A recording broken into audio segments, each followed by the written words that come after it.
everyone and welcome to Mozart's Eine, Kleine, Nachtmusik, Section B, Minuet Analysis. What you'll need before starting is a blank score to write up any notes that we mention in this analysis video. Up to 8 different colour pencils, and each of the different colour pencils should represent an element.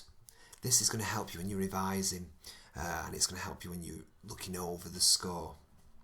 And also a blank piece of paper to write up any questions, any answers to questions that I'll be answering and asking through this video. Why do we analyse? We need to understand how Mozart was composing the music, understand how he used the different elements in his composition, but also by understanding what other composers have done. This is going to help us when we compose music ourselves.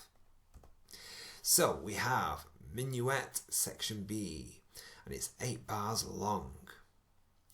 We're going to be looking at the following elements: melody, articulation and dynamics.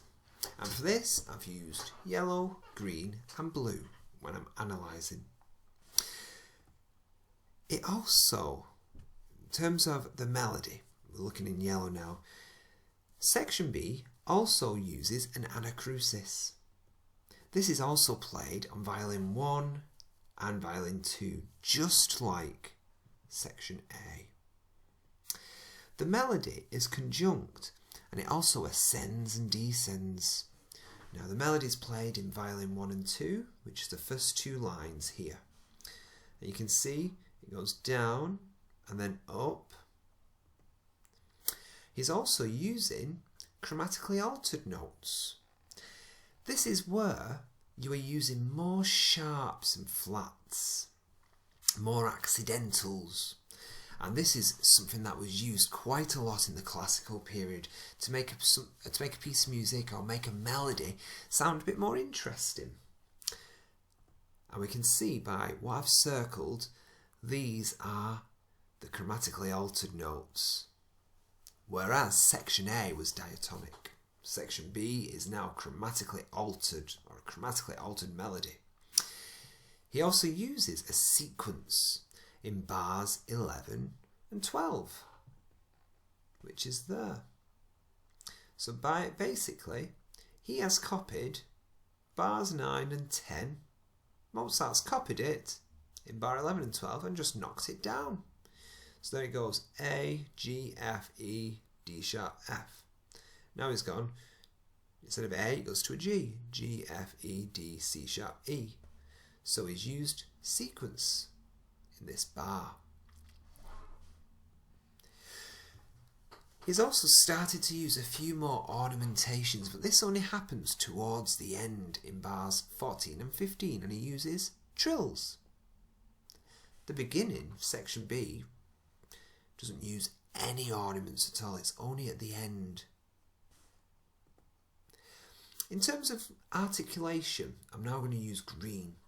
Articulation means how a note is played. And at the start of Section B, from bars 9 to 12, he's using legato. Legato means to play it smooth. And you can see the legato by these arches. I'm just looking at my cursor now. These arches that are used. So basically the violinists, violin 1 and 2, will play it smooth. Whereas towards the end he uses staccato articulation from bars 13 to 14. And you can see this using the dots above the note. This means to make it detached. Whereas this is smooth, legato is smooth, staccato is detached, so the notes are a bit more separated. Looking at dynamics, so I'm now using blue. He starts Section B off piano, so quiet. By bar 12, it's starting to get louder, so we call that a crescendo. So by bar 12, he's starting to get louder, which then means at bar 13, he brings it to forte, so it is now loud. In terms of the dynamic journey. Piano, gradually getting louder, crescendo, and forte. It would be a good opportunity to pause the video and make any notes on your score.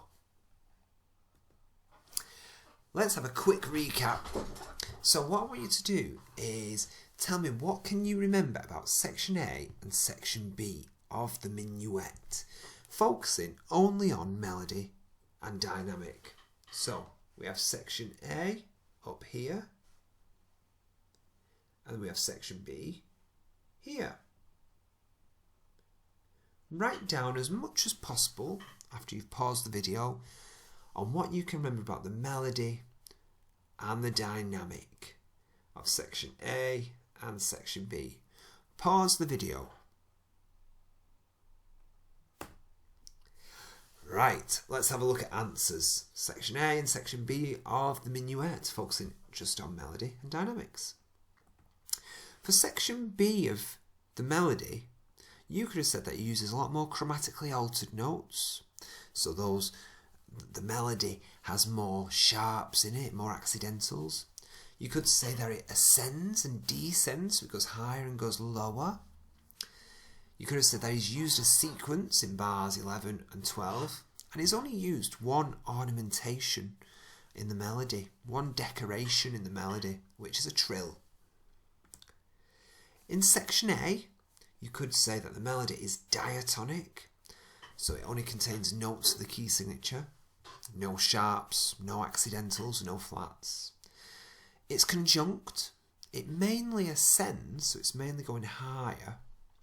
He's used two ornaments in section A melody, appoggiatura and trills, and he's also used a sequence.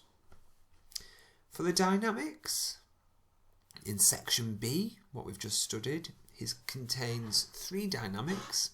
So it starts piano, crescendos, and then ends forte. In other words, it's quiet, gets louder, and it ends loud. Whereas in section A, it's only really forte, it's only loud. If you have any of them, well done. Give yourself ticks, work out what you've got right. If there's anything wrong, go back over the video and review it and remark. Now we're looking at texture, instruments and rhythm in the section B of the Minuet. I'd recommend that you use different colours. Don't use, unfortunately, I have to keep the same colours due to my computer. So, starting off with texture. From bar 9 to 13, he's also used an octave texture in violin 1 and 2, just like he did in section A. We would describe it as a thin texture from bars 9 to 11. So from 9, 10, 11. This is because the viola and the cellos aren't really doing anything significant. The main texture here is the octave texture, so it can make it sound very thin. There's not many layers of sound. From bars 12 to 16, the texture changes. It goes back to a homophonic texture, or a 4-part harmony from bars 14 to 16, which I've highlighted. So this is now a homophonic section, which makes it sound thicker. In terms of instruments, again, something to note, in bars 15 and 16 is used a double stop, which is played by the viola, and we can tell that because there's two notes on top of each other, just like that, which I've highlighted. It is still a string quartet. It's still violin 1 at the top, violin 2, viola and cello. Although there's no names at the side, it's just something that happens when you're working on a score. It is still a string quartet. You'll be surprised how many people may forget that in their exam, because it doesn't have the words at the side, the instrument names. In terms of the rhythm, remember, rhythm means speed of notes.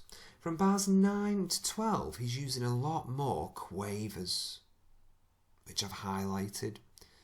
So the beginning of section B, it is mainly quavers that's being used. Quite a quick rhythm. What I would recommend is pause the video to make any notes you haven't yet made. On the contrary, what do you notice here? We love the viola, said 3 little birds, but one bird, I hate the viola. What is actually being said here? What does on the contrary mean? Well, this means the opposite. And sometimes we can start sentences by saying, contrary to popular belief. This basically means the opposite to what was thought. So contrary means opposite. So contrary to popular belief literally means opposite to popular belief. Opposite to what was thought. In section B of the minuet, we have what's called contrary motion. And this happens in bar 13. And you can see it in violin 1, violin 2 and cello. Don't worry if you can't see it yet, because we're going to show you. In other words, violin 1 and violin 2 are going higher in pitch. So you can see it goes G, A, B. It's moving up the 5 lines. It's going higher. Whereas the cello is going lower in pitch. So it's going B, A, G. So it's going lower. This is called contrary motion, when one goes high, the other goes low. In other words, opposite, high and low. This is an aspect of melody, and it's something to make note of in bar 13. Pause the video if you want a bit more information and rewind and go back over it. We're now going to look at tonality and harmony, and for this I'm going to use the same colour. Tonality means key signature and harmony means chords. The start of section B of the minuet is E minor, and this would be described as the relative minor. This means it shares the same key signature. So just like relatives may share similar looks, so a mother and a daughter may look the same, 2 brothers may look the same, they're relatives. They look similar. However, maybe one of the brothers is naughty, maybe the other brother is nice. Maybe one mother may actually be a lovely lady, whereas the daughter may be quite naughty. Although they're relatives, they're very different characters. And Mozart has decided to start in bar 9 in E minor. So it uses the same key signature of 1 sharp, and we call it the relative minor. In bar 12, the music modulates to D major briefly for 1 bar. In this bar it modulates to D major due to the added C sharp, which I've just highlighted there in the viola. So he's changing it just for 1 bar to D major. But by bar 13, it's modulated to G major, and this is called the tonic key. So it's the main key of music. And by the end, at bar 15 and 16, there's a perfect cadence. It sounds finished. And for this, we're going to need chord 5, followed by chord 1, which we're going to be looking at right now. Remember me saying in the last video, to make the grade, we've got to know the chords. So I'm going to outline some really interesting chords. In bar 9, beat 3, Mozart has used a diminished chord.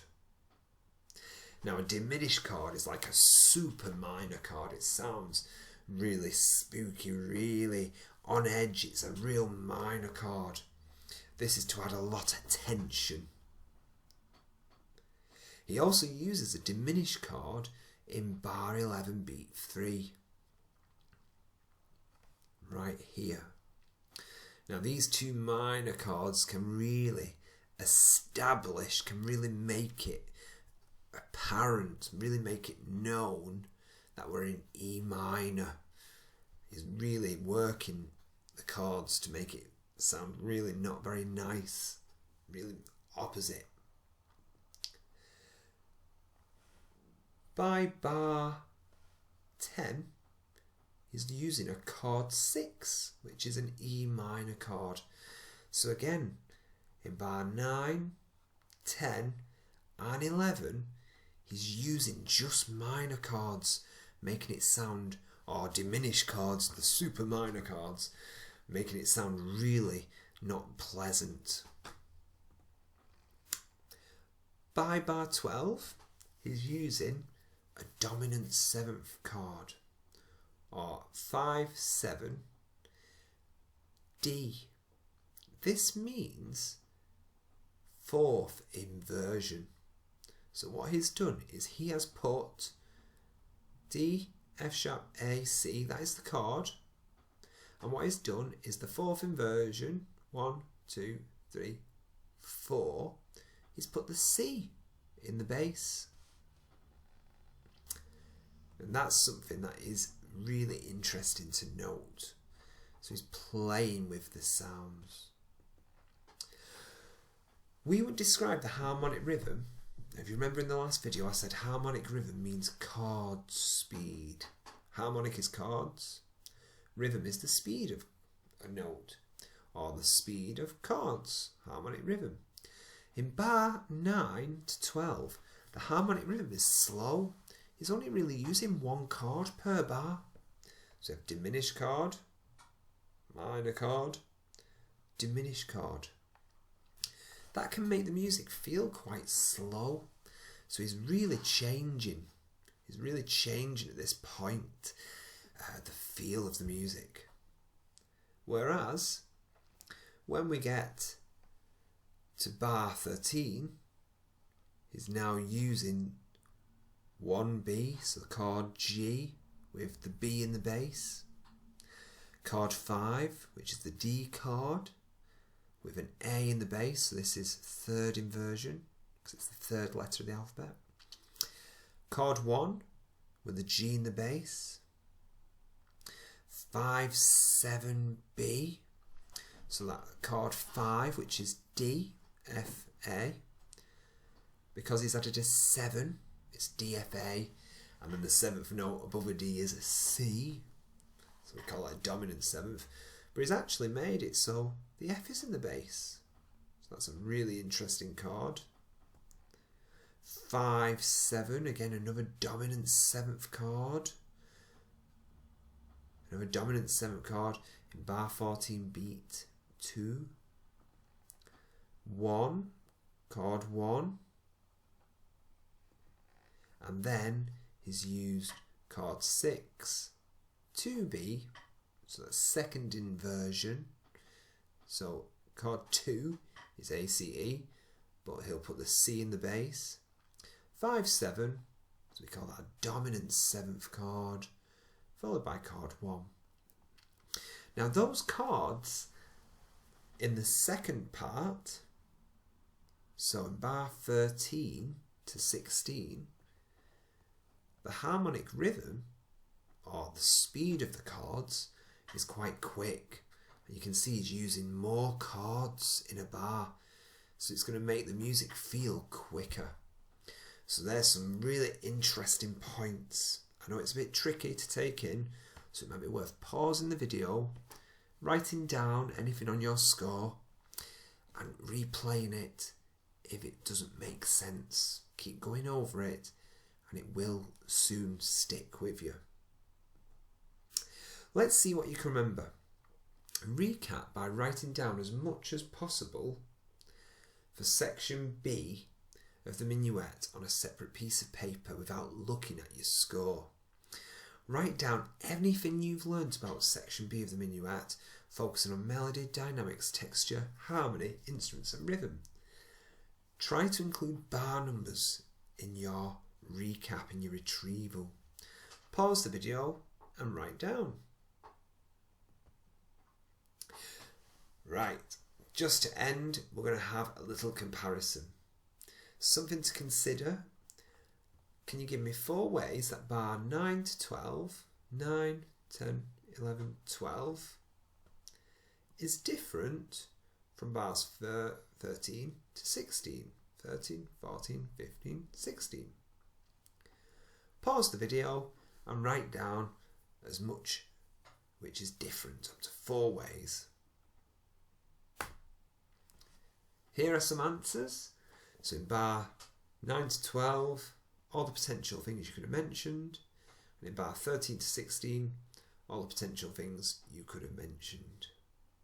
Were you correct? Write it down, correct it, mark it, go back over it to review it. Well done everyone. Well done on completing section B of the Minuet. The best way of revising is to keep going over it, looking at the colours, covering it and writing down as much as possible on a blank piece of paper without looking at the score. Well done everyone, and I'll wait for you in the next video, which is going to be looking at the trio. See you soon.